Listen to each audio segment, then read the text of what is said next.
Imagine giving 22 years of your life to a company. 22 years of early mornings. 22 years of missed birthdays because a deadline mattered more.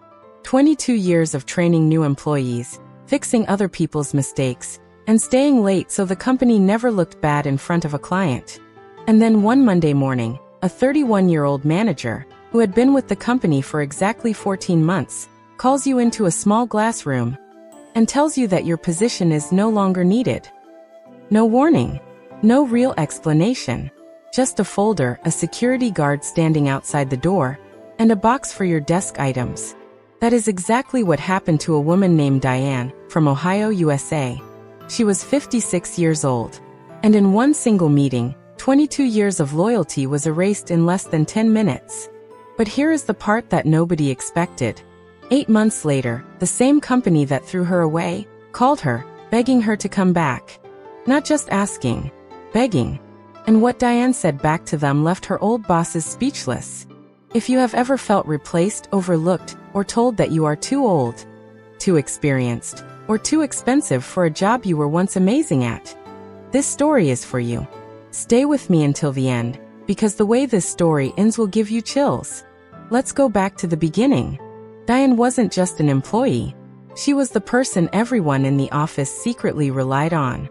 She started at the company, a mid-sized logistics and supply firm in Columbus, Ohio, when she was 34 years old. Back then, the company had barely 60 employees. There was no fancy software, no automated systems. Just spreadsheets, phone calls, and people like Diane who knew how to solve problems with their bare hands and a calm mind. Over the next 2 decades, Diane watched that little company grow into a business with over 400 employees. She trained managers who later became her bosses. She built relationships with clients that lasted longer than most marriages. When a shipment went wrong at 2 in the morning, it was Diane's phone that rang first, not because it was her job, but because she was the only one who always knew what to do. She wasn't in a fancy corner office. She didn't have a flashy title. But everyone, from the janitor to the CEO, knew one simple truth. If something needed to get done right, you gave it to Diane. For years, this was enough. Her reviews were excellent. Her raises, though small, were steady. She wasn't rich, but she was stable. She had paid off most of her mortgage.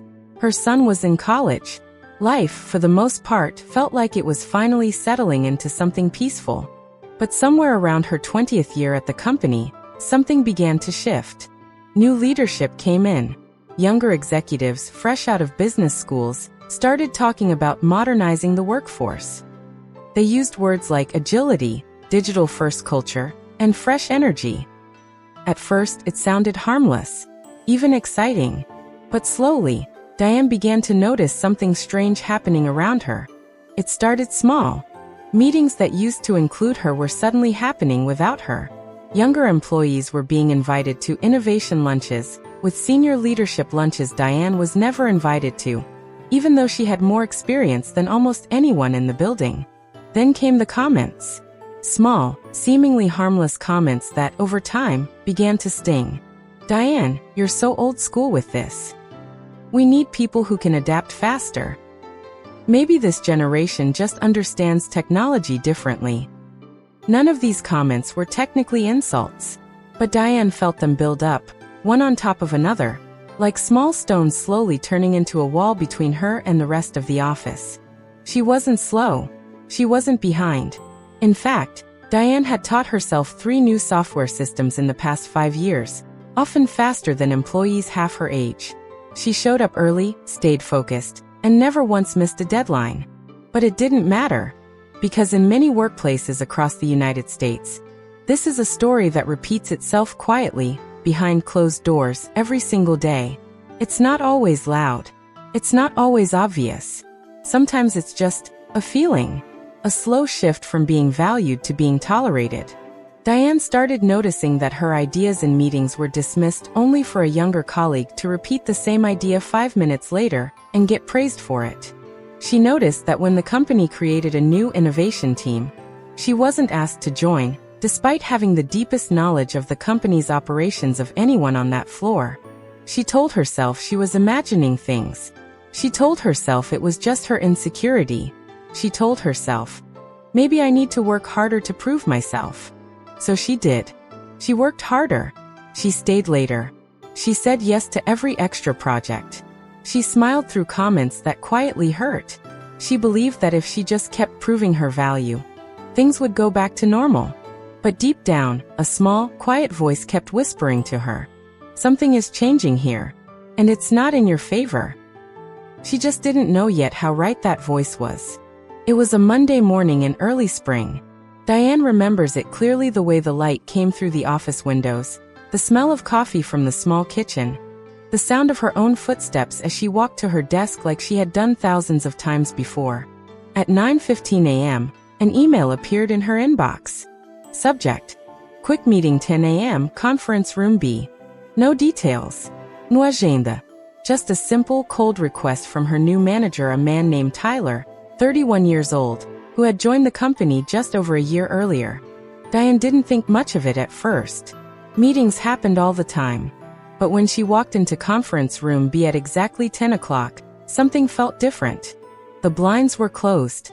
A woman from Human Resources was sitting quietly beside Tyler, holding a folder. And on the table sat a single manila envelope with Diane's name printed on it. Diane sat down. Tyler barely made eye contact. "Diane," he said, clearing his throat, "due to some restructuring, we've made the difficult decision to eliminate your position." Just like that. No pause. No real explanation. Diane felt her chest tighten. "Restructuring? My department has grown every year I've been here." Tyler shifted in his seat. "It's more about aligning the team with where we're heading. We need people who can move at the pace the company needs now." There it was again. That phrase. The pace the company needs now. Diane looked at the HR woman, hoping for some kind of explanation, some kind of humanity in the room. But the woman simply slid the envelope toward her and said quietly, "This has your severance details and final paperwork." Diane's hands were shaking, though her voice stayed steady. "I've been here 22 years. Tyler nodded slowly, almost robotically. "We really do appreciate everything you've done." But the words felt hollow, rehearsed, like something HR had told him to say. Within 15 minutes, Diane was walking out of the building she had walked into thousands of times before, except this time. A security guard walked beside her, carrying a small cardboard box with her desk items. People she had worked with for years watched from their desks, unsure whether to say goodbye or pretend they hadn't noticed. Some looked down at their screens, uncomfortable. A few gave her a small, sad smile. And just like that, 22 years of dedication ended in less time than it takes to drink a cup of coffee. Diane sat in her car in the parking lot for almost 40 minutes before she could even turn the key. Not crying. Not yet. Just stunned. She kept thinking one thought over and over again. After everything I gave this company, this is how it ends.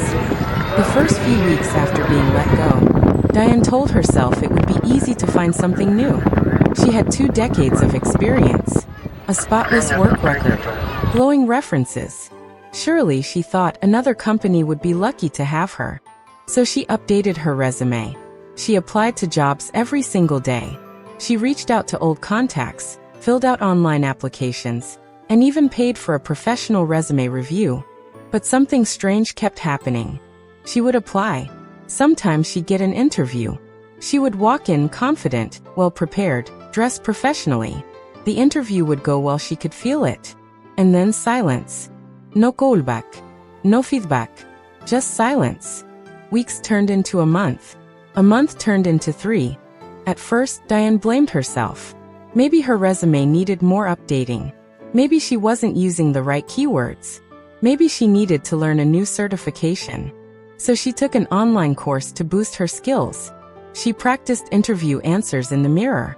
She reduced the number of years listed on her resume, hoping it might help. But then one afternoon, something happened that confirmed what she had quietly feared all along. She had applied for a position very similar to the one she had lost. During a phone interview, the hiring manager, a friendly, chatty woman, let something slip without realizing it. "Honestly," the woman said casually, "we're just looking for someone who can grow with the company long term. You know? someone who fits with our younger, energetic teen culture. Diane felt her stomach drop. It wasn't said with cruelty. It wasn't said with hate. But it was said clearly enough for Diane to understand exactly what was happening. She wasn't being rejected because she lacked skill. She was being rejected because of her age. This is something that happens far more often than people talk about, especially in the United States, where age discrimination in hiring is illegal on paper, but incredibly difficult to prove in real life. Companies rarely say, "We don't want older workers," directly. Instead, they hide it behind phrases like cultural fit, long-term growth potential, or team energy. For months, Diane found herself in a strange, painful place.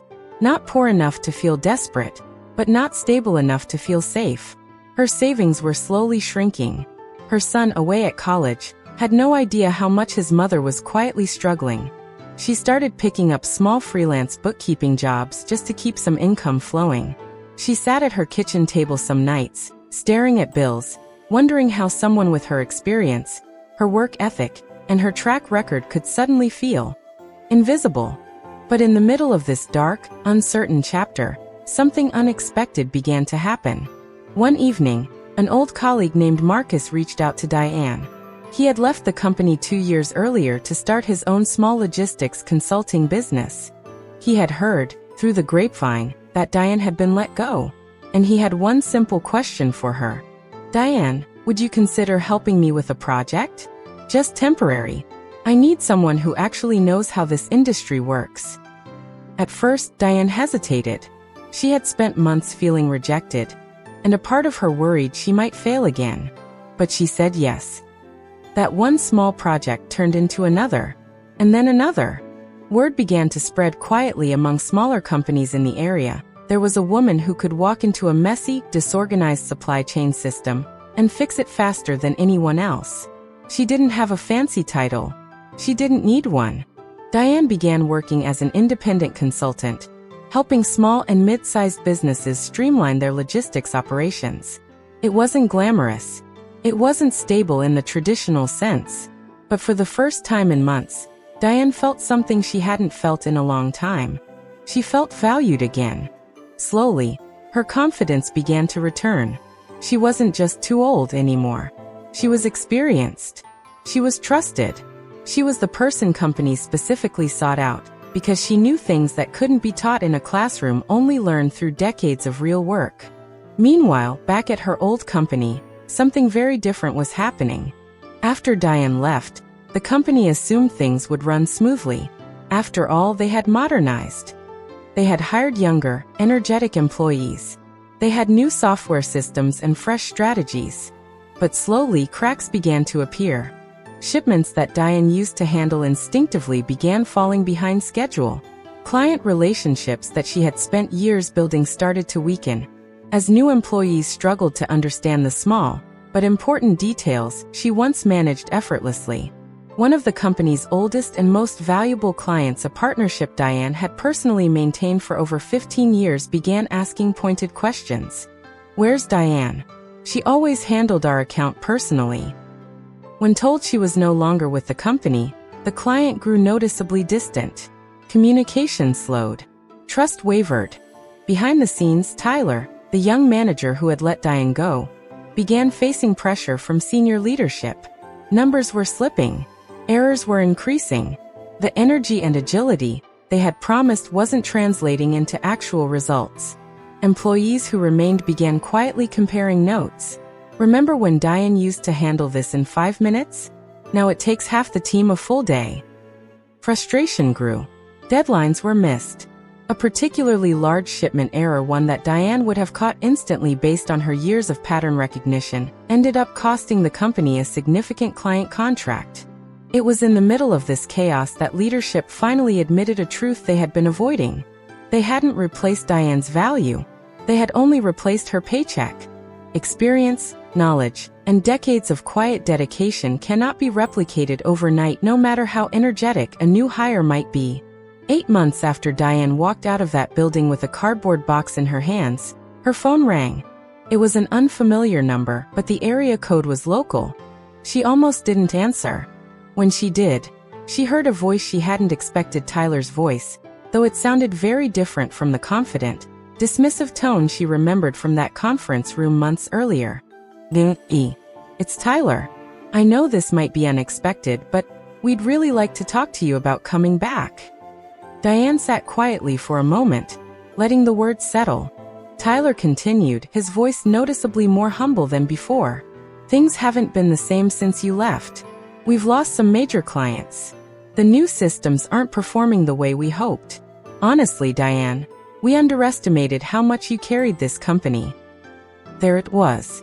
The admission she never expected to hear. He went on to explain that leadership was prepared to offer her not just her old position back, but an improved role with a higher salary, more flexibility, and even a leadership title recognizing her experience. For a moment, old feelings rushed back, the years of loyalty, the sting of that final meeting, the humiliation of walking out with security beside her. But Diane wasn't the same woman who had left that building 8 months earlier. She had rebuilt her confidence. She had clients who valued her. She had proven to herself, more than anyone else, that her worth was never tied to one company's opinion of her. So she asked Tyler a simple, calm question. Tyler, if I hadn't proven you wrong by succeeding on my own, would you still be calling me today? There was a long pause on the other end of the phone. Diane didn't wait for an answer. She already knew the truth. Diane didn't slam the door completely. She was too wise, too grounded for dramatic gestures. Instead, she calmly told Tyler that she appreciated the offer, but that she would need time to think about it on her own terms, without pressure. In the days that followed, she reflected deeply. She thought about the years she gave the company. She thought about the pain of being discarded. But she also thought about the strength she had discovered in herself during the hardest months of her life. Eventually, Diane did agree to work with her old company again, but not as an employee. She returned as an independent consultant, working on her own schedule, setting her own rates, and choosing exactly which projects she wanted to take on. The very company that once told her she didn't move at the pace they needed was now paying her significantly more than her old salary simply to access the wisdom and experience she had built over 22 years. She no longer needed their approval. She no longer needed their validation. She had already proven, to herself and to everyone watching, that experience, patience, and quiet dedication can never truly be replaced, only ignored for a while, until reality forces people to remember its value. Diane's story isn't just about one company or one bad decision made in a glass conference room. It's about millions of people across the United States and around the world who have been made to feel that their age somehow makes them less valuable, when in reality, age often means something far more powerful. Wisdom, patience, resilience, and the kind of quiet strength that only comes from years of real experience. If you've ever been overlooked, underestimated, or told that you're too old, too experienced, or not the right fit, remember Diane's story. Sometimes the very thing people use to dismiss you is exactly what makes you irreplaceable. So let's bring it all together. Diane gave 22 years to a company that let her go in less than 10 minutes. She faced silence, rejection, and self-doubt. But instead of giving up, she rebuilt her confidence on her own terms. And the same people who dismissed her ended up begging for her return. The lesson here is simple. Your worth is never defined by how one company, one manager, or one moment treats you. Real value always finds its way back to the surface. If this story touched you, moved you, or reminded you of your own strength, don't forget to like this video and subscribe for more real, powerful stories like this one. Thank you for watching, and remember, you are never too old for your next chapter.